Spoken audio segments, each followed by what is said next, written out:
Selamat sore sahabat kebenaran yang dikasihi Tuhan. Kembali kita bergabung dalam channel Facebook Live GB Agrave dalam program kesayangan kita Bela Kebenaran dan Jangan Menjualnya.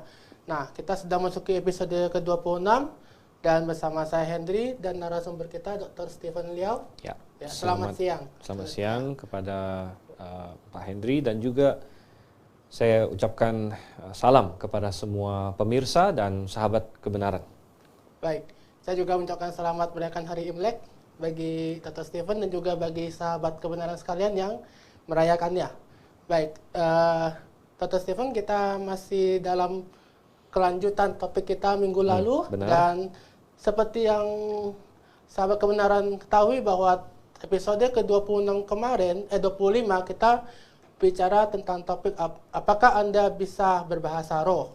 Nah, dan bagi Anda yang mungkin terlewat atau tidak mengikuti episode sebelumnya, mungkin saya ingin review sedikit Dr. Stephen bahwa sebenarnya secara terminologi itu tidak ada bahasa roh.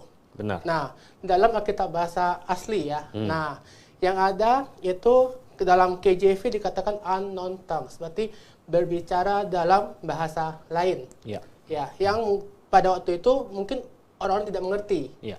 Nah, dan juga tentang karunia berbahasa roh itu bukanlah sesuatu yang bisa dipelajari, tapi itu sesuatu yang natural, bisa sendiri dan melalui karunia roh ya. Iya, karunia roh, betul. Dan itu juga bisa berbahasa, disebut juga karunia berbahasa dalam bahasa lain. Benar.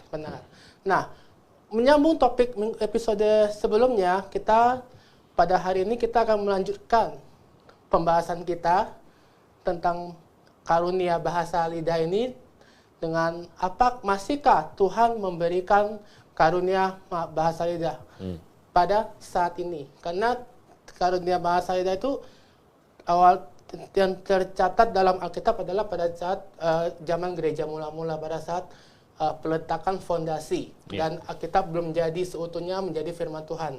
Nah, ketika Alkitab sudah jadi kanon tertutup, apakah masih diperlukan bahasa lidah dalam zaman-zaman sekarang ini, zaman gereja lokal ini?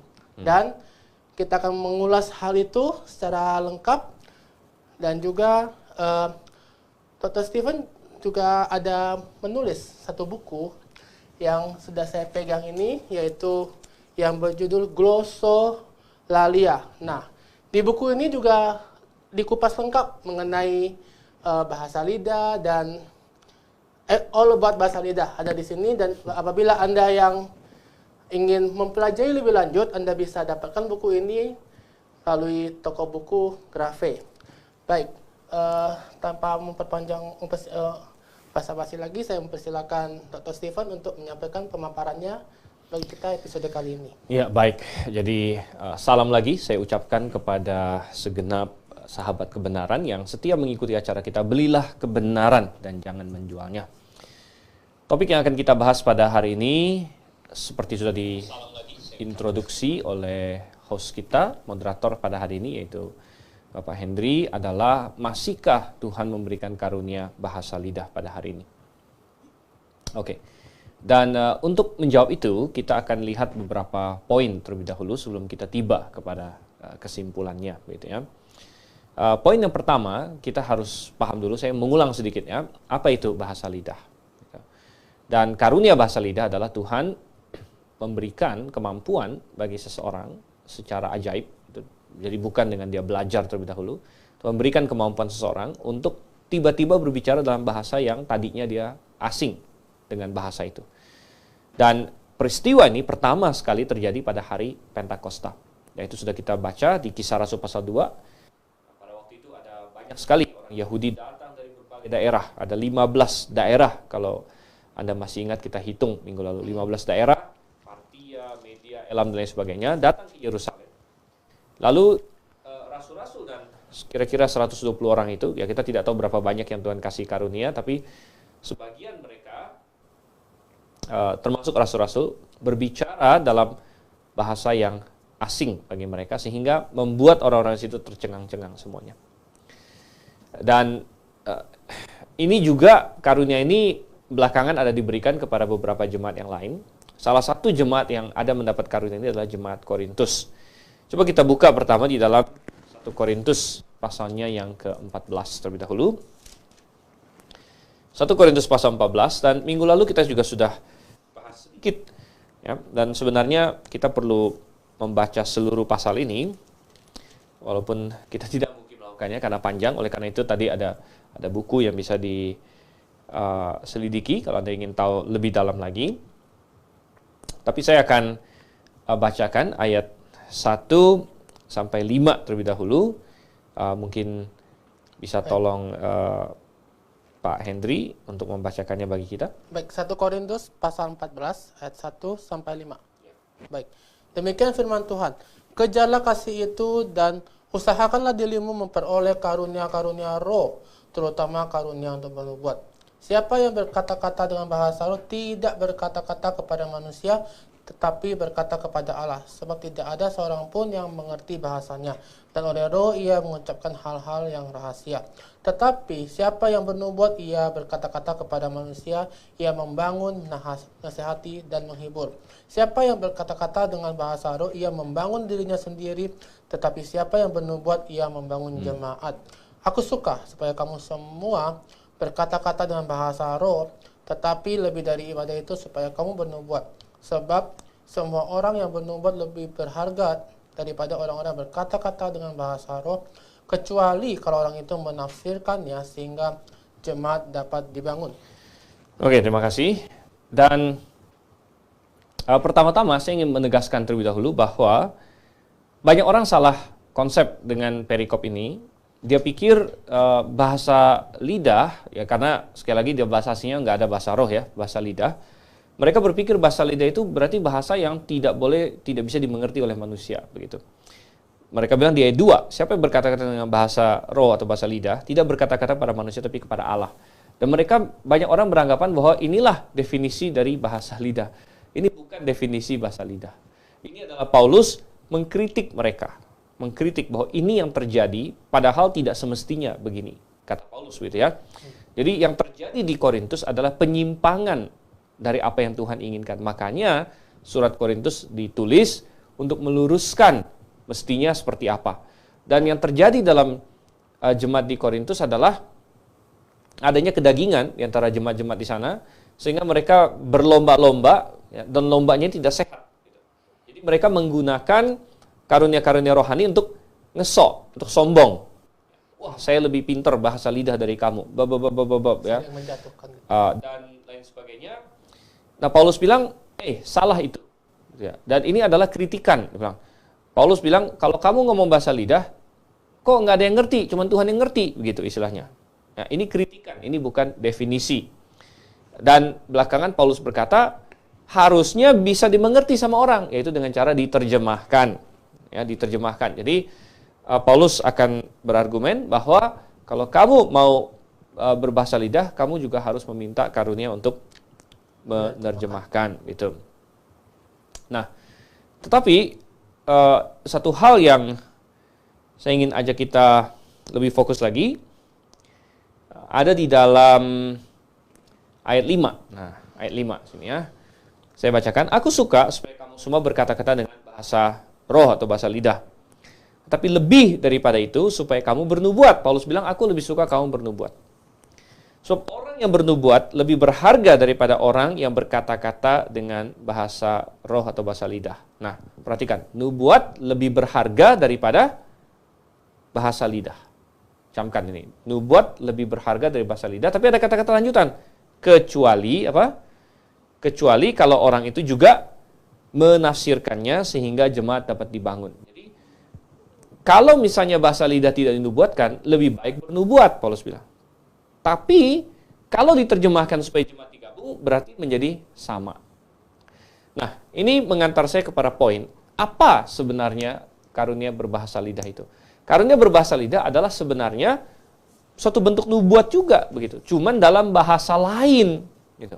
Bahasa yang tidak dikuasai aslinya oleh si pembicara. Misalnya saya bisa bahasa Indonesia, saya bisa bahasa Inggris, tapi saya nggak bisa banyak bahasa. Saya nggak bisa bahasa Rusia, saya nggak bisa bahasa Swahili, atau banyak lah. Ya, saya cuma bisa 3-4 bahasa. Semua bahasa yang lain tidak bisa.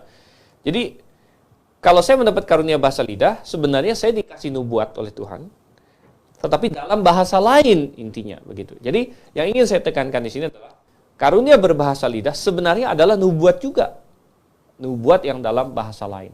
Jadi itu Tuhan berbicara melalui orang ini, tapi dengan bahasa yang tadinya tidak dia kuasai. Pertanyaannya adalah, kenapa harus begitu? Ya kan? Kenapa harus pakai bahasa lain? Sampai perlu ada yang terjemahin. Gitu. Nah, kalau dalam kasus di Yerusalem, ya tujuannya sebenarnya adalah karena memang ada orang-orang dari daerah-daerah lain yang hadir di situ yang bisa mengerti. Gitu. Tapi bagaimana dengan di Korintus? Fokusnya kita ingin berkata bahwa Alkitab mengatakan, ayatnya berkata di sini, bahasa lidah itu tidak sebaik nubuat. Nubuat lebih baik dari bahasa lidah, kecuali kalau bahasa lidahnya diterjemahkan. Berarti kalau diterjemahkan menjadi sama. Ya, tadinya nubuat itu lebih baik dari bahasa lidah. Kalau diterjemahkan menjadi sama. Jadi berarti tadi kita bilang bahwa bahasa lidah itu sama dengan nubuat. Ya. Cuman dalam bahasa lain. Kan? Dalam bahasa lain. Nah, pertanyaan yang sangat mendasar sekali adalah, kenapa perlu ada cara begini? Kenapa perlu ada nubuat dalam bahasa lain? Kenapa nggak langsung aja bahasanya? Gitu. Padahal dalam satu jemaat ya? Dalam satu jemaat. Kalau di Yerusalem, waktu itu hari Pentakosta agak sedikit masuk akal karena ada orang dari wilayah lain. Tetapi kenapa di Korintus yang adalah jemaat sendiri, orang-orang Yunani di situ, kenapa mereka perlu pakai bahasa lain? Kenapa nggak langsung pakai bahasa Yunani saja? Nah, jawabannya adalah karena bahasa lidah ini punya tujuan. Ada tujuannya. Nah, apa tujuan dari bahasa lidah? Itu kita dapatkan di dalam 1 Korintus 14. Ya, jadi masih di pasal kita, 1 Korintus 14, ayatnya yang ke-21 dan 22. Ya, 1 Korintus 14 ya, bisa dibaca. Ayat 21. Dalam hukum Taurat ada tertulis, oleh orang-orang yang mempunyai bahasa lain dan oleh mulut orang-orang asing aku akan berbicara kepada bangsa ini. Namun demikian mereka tidak akan mendengarkan aku, firman Tuhan. 22. Karena itu karunia bahasa roh adalah tanda, bukan untuk orang yang beriman, tetapi untuk orang yang tidak beriman. Sedangkan karunia untuk bernubuat adalah tanda, bukan untuk orang tidak beriman, tetapi untuk orang yang beriman. Oke, baik. Jadi perhatikan di sini, banyak orang tidak paham. Ayat 22 membingungkan banyak orang. Karena karunia bahasa roh atau bahasa lidah adalah tanda, bukan untuk orang yang beriman, tapi untuk orang yang tidak beriman. Nah, perhatikan nih, sedangkan ada suatu penekanan yang salah sekali hari ini di banyak gereja, di mana bahasa lidah seolah-olah menjadi tanda seseorang itu sangat beriman. Gitu. Wah, ini saya sangat rohani, saya sangat beriman, saya sudah dibaptis oleh Roh Kudus, makanya saya bisa bahasa lidah. Penuh dengan Roh Kudus. Salah, begitu. Karena ayat ini berkata, karunia bahasa lidah, tanda bukan untuk orang beriman, tapi untuk orang yang tidak beriman. Begitu. Jadi maksudnya apa? Kenapa dia tanda untuk orang yang tidak beriman? Maksudnya ada di ayat 21 itu. Ayat 21. Jadi dalam hukum Taurat ada tertulis, dan kalau Anda cek hukum Taurat ini maksudnya perjanjian lama, ini dikutip dari kitab Yesaya. Ya. Jadi bukan hukum Taurat maksudnya Kejadian sampai Ulangan, tapi hukum Taurat maksudnya mewakili perjanjian lama di sini. Dan di Yesaya dikutip di sini dikatakan, oleh orang-orang yang mempunyai bahasa lain dan oleh mulut orang-orang asing, aku akan berbicara kepada bangsa ini. Nah, konteksnya apa, saudara? Konteksnya adalah penghakiman. Jadi Yesaya waktu itu menulis, ya, karena orang Israel ini tegar tengkuk. Dia menulis kepada orang Israel. Mereka tegar tengkuk. Tuhan sudah kirim banyak nabi, nasihatin mereka, ayo bertobat, tinggalkan berhala, tinggalkan dosa-dosamu, kembalilah kepada Tuhan Jehovah yang menyelamatkan kamu, yang mengasihi kamu. Tapi mereka tidak mau. Sampai Tuhan marah. Tuhan akhirnya bilang yang di ayat ini, kamu tidak mau dengar ketika aku kirim nabi dengan bahasa kamu sendiri, bahasa yang gampang dimengerti. Maka aku akan berbicara melalui, katanya apa? Orang-orang yang punya bahasa lain dan mulut orang asing. Jadi maksudnya di situ adalah Tuhan akan memakai bangsa lain untuk datang menyerang Israel, mengalahkan mereka gitu. Dan ini adalah satu alat yang Tuhan banyak pakai dalam sejarah Israel. Kita masih ingat di masa hakim-hakim misalnya. Ketika orang Israel menyimpang dari Tuhan, Tuhan pakai bangsa lain, pukul mereka, hajar mereka, ya, taklukkan mereka sampai mereka nyesel, aduh, nangis-nangis sama Tuhan. Jadi budak, betul. Ya, Tuhan bangkitkan hakim, ya, bebaskan mereka, liberasi, merdekakan gitu. Ya oke, bagus ya. Nggak lama kemudian hakimnya mati, balik lagi. Ya. Tuhan pakai bangsa lain lagi. Jadi Tuhan memang sering memakai bangsa lain. Dan waktu zaman Yesaya menulis ini, bangsa lain yang dimaksud adalah Babel nantinya. Ya. Babel yang akan datang untuk mengalahkan Israel, kemudian membuang Israel. Jadi intinya orang yang berbicara dengan bahasa asing ini adalah tanda penghakiman. Tanda penghakiman bagi orang Israel. Dan nyambung ke ayat 22 di sini dikatakan, karena itu karunia bahasa lidah adalah tanda bukan untuk orang beriman, tapi untuk orang yang tidak beriman. Nah, orang yang tidak beriman yang dimaksud di sini secara spesifik adalah orang Israel sebenarnya ya. Orang Israel yang tidak beriman, inilah yang dimaksud. Sehingga bahasa lidah sebenarnya adalah tanda penghakiman dari Tuhan bahwa Israel sekarang dihakimi, dihukum oleh Tuhan, yaitu peran mereka sebagai tiang penopang dasar kebenaran untuk sementara dialihkan kepada bangsa-bangsa lain, ya, kepada jemaat atau eklesia, karena jemaat atau eklesia ini kan multinasional. Ya. Jadi bukan hanya Yahudi saja, ada Yahudi, Yunani, dan banyak yang lain. Nah, sedangkan Israel, ya perannya dalam perjanjian lama itu kan tadinya eksklusif sekali. Jadi pakai bahasa Ibrani, eksklusif Yahudi, tapi sekarang Tuhan bilang tidak.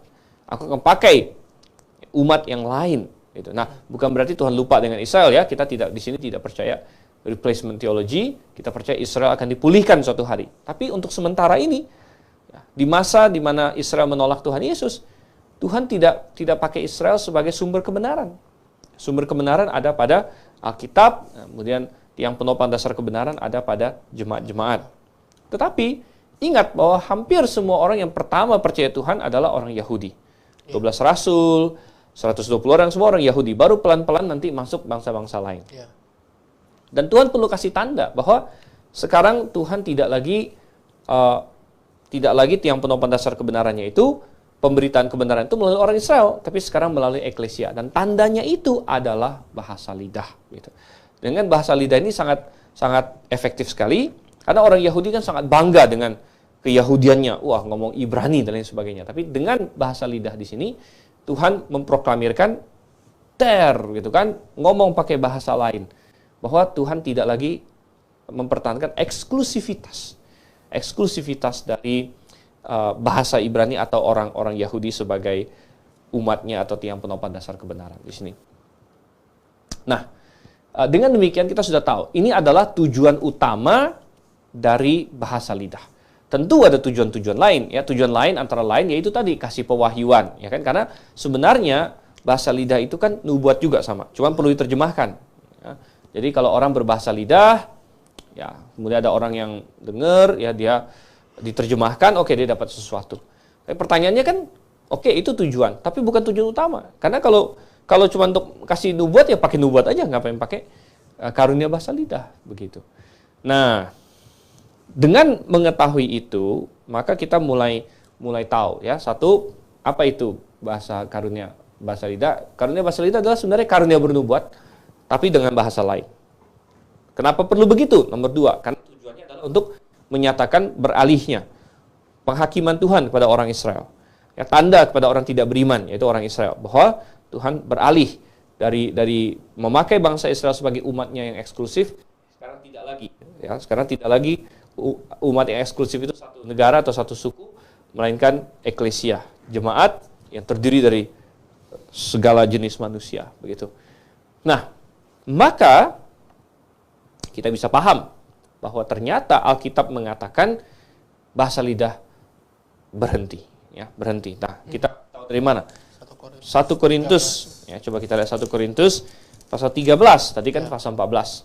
Sekarang kita lihat di atasnya. Pasal 13, kita lihat ayat 8 sampai dengan ayatnya yang ke-10. 1 Silakan dibaca dulu.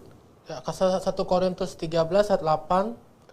Terkasih tidak berkesudahan, nubuat akan berakhir, bahasa roh akan berhenti, pengetahuan akan lenyap, sebab pengetahuan kita tidak lengkap dan nubuat kita tidak sempurna. Tetapi jika yang sempurna tiba, maka yang tidak sempurna itu akan lenyap. Baik. Jadi kita melihat di sini kasih tidak berkesudahan. Nah, perhatikan apa? Nubuat akan berakhir dan bahasa roh akan berhenti. Ini masuk akal karena bahasa roh itu sebenarnya adalah nubuat juga begitu. Nubuat yang pakai bahasa lain. Jadi nubuat akan berakhir, bahasa roh akan berhenti, pengetahuan akan lenyap. Nah, pengetahuan ini dimaksud di sini bukan pengetahuan matematika, pengetahuan sekuler, politik itu. Ya, bukan. Ini karunia berkata-kata dengan pengetahuan. Ini pengetahuan yang spesial yang Tuhan langsung kasih. Misalnya Petrus bisa tahu Ananias bohong. Petrus bisa lihat ke hatinya Simon, orang magus yang di Samaria dan lain sebagainya. Jadi ini karunia berkata-kata dengan pengetahuan. Nah, itu semua akan hilang. Kenapa akan hilang? Karena bentuk-bentuk ini adalah bentuk-bentuk pewahyuan yang belum lengkap. Makanya dia 9, pengetahuan kita tidak lengkap. Ya. Kemudian nubuat kita tidak sempurna. Kenapa tidak sempurna? Kan nubuat firman Tuhan. Ya jelas sempurna, firman Tuhan kan sempurna. Tapi tidak sempurna dalam pengertian sepotong-sepotong. Nggak mungkin saya kasih nubuat satu Alkitab langsung gitu, nggak mungkin. Pasti sepotong gitu. Nah, tetapi itu tidak lengkap, tidak sempurna gitu ya. Nah, Tuhan bilang ayat yang ke-10, jika yang sempurna tiba, maka yang tidak sempurna itu akan lenyap gitu. Jadi yang sempurna ini apa? Nah, konteks membicarakan apa? Konteks membicarakan pewahyuan. Dia bicara soal berkata-kata dengan pengetahuan, dia bicara soal nubuat. Jadi itu semua adalah bentuk-bentuk nubuat yang belum lengkap. Tetapi ketika yang lengkap datang, yang sempurna tiba, karena kata sempurna di situ bisa juga berarti yang lengkap atau yang komplit begitu. Tiba, maka yang tidak komplit atau tidak lengkap ini akan hilang, nggak dipakai lagi. Yang komplit sudah nyampe gitu. Nah, jadi ini mengacu kepada Alkitab. Ya, mengacu kepada Alkitab. Nah, ini masuk akal, nubuat diperlukan saat belum ada Alkitab. Karena ingat bahwa jemaat tumbuh, mereka waktu itu tidak punya Alkitab seperti kita. Sehingga mereka mengejar pewahyuan. Ya, jadi bagaimana mereka kumpul mau ngapain gitu kan? Dari mana mereka tahu orang Kristen harus berbuat seperti apa? Karena ini kan rata-rata orang-orang baru semuanya waktu itu. Mereka mantan Yahudi atau ada juga yang tadinya nggak beragama atau menyembah dewa-dewi, mereka bertobat, mereka harus berlaku seperti apa? Belum ada Alkitab. Dan kalaupun ada yang punya Alkitab waktu itu perjanjian lama doang. Gitu. Perjanjian baru belum ditulis. Betul. Makanya Tuhan kasih nubuat. Nubuat itu isinya apa waktu itu? Nubuat itu bukan, jangan pikir, oh enak ya dulu orang bernubuat, nanti saya bisa tanya Nabi, nanti saya menikah sama siapa gitu. Bukan. Gitu ya. Nubuat waktu itu isinya sebenarnya adalah firman Tuhan juga sebenarnya. Jadi kebanyakan nubuat waktu itu mengulang apa yang ada di Alkitab hari ini. Ya. Misalnya pengajaran tentang kedatangan Tuhan di 1 Korintus 4 ya. Nah, itu yang dinubuatkan gitu. Tuhan akan datang kembali lain sebagainya gitu ya. Pengajaran-pengajaran di kitab mana segala macam, di pasal mana, itu yang muncul dalam nubuat waktu itu. Sehingga ketika Alkitab selesai, maka wajar bahwa tidak diperlukan lagi nubuat ini. Karena kita sudah punya komplitnya. Jika yang sempurna tiba katanya. Jadi yang sempurna ini bukan bicara soal Tuhan Yesus, karena ada sebagian orang berkata bahwa maksudnya di sini yang sempurna itu Tuhan Yesus katanya. Tapi bukan karena nomor satu di atasnya bukan bicara soal pribadi yang sempurna, tapi dia bicara soal pewahyuan yang sempurna. Dan kemudian kata yang sempurna di sini dalam bentuk netral kalau bahasa Yunani. Ya, jadi bahasa Yunani itu dia punya adjektifnya atau kata sifatnya itu bisa 3 jenis, maskulin, netral atau feminim. Dan di sini dia pakai netral, sedangkan kalau dia mengacu kepada Tuhan Yesus harusnya dia maskulin gitu ya. Nah, sehingga bicara mengenai apakah Tuhan masih memberikan karunia bahasa lidah hari ini, kita kembali kepada asumsi atau pertanyaan, apakah Tuhan ada memberikan nubuat terus hari ini? Karena bahasa lidah itu intinya nubuat, begitu. Dan jawaban terhadap itu adalah tidak. Tuhan tidak lagi kasih nubuat. Kalau pertanyaannya kenapa Tuhan nggak kasih lagi nubuat? Karena apa yang Tuhan ingin kasih tahu sudah komplit, sudah komplit dalam Alkitab. Jadi waktu abad pertama rasul-rasul dan nabi-nabi bernubuat juga intinya menyatakan Alkitab sebenarnya. Iya. Nah, lalu kita melihat di sini, jadi kalau gitu sudah selesai, gitu. Tidak ada lagi. Gitu. Nah, lalu ada yang bertanya, kalau misalnya apa yang terjadi hari ini, orang katanya mengklaim bahasa lidah dan lain sebagainya, kita bilang tidak sesuai dengan Alkitab, gitu. Sifatnya tidak sama. Kan minggu lalu kita bahas bahasa lidah itu bahasa lain, sebenarnya. Bahasa lain. Ya, tapi ternyata yang kita dengar bukan bahasa, ini istilahnya ngalur ngidul begitu. Ngomong sana sini, tidak ada aturannya. Ya, itu bukan bahasa. Dan kemudian lagi pula kita dapatkan bahwa ternyata menentang aturan yang Tuhan kasih. Coba kita buka di 1 Korintus 14 ayatnya yang ke-27. Ya, ayat yang ke-27 dan 28. Ya, ayat 27, jika ada yang berkata-kata dengan bahasa roh, biarlah 2 atau sebanyak-banyak 3 orang, seorang demi seorang, dan harus ada orang lain yang untuk menafsirkannya. Jika tidak ada orang yang dapat menafsirkannya, hendaklah mereka berdiam diri dalam pertemuan jemaat dan hanya boleh berkata-kata kepada dirinya sendiri dan kepada Allah. Oke, baik, itu aja dulu ya.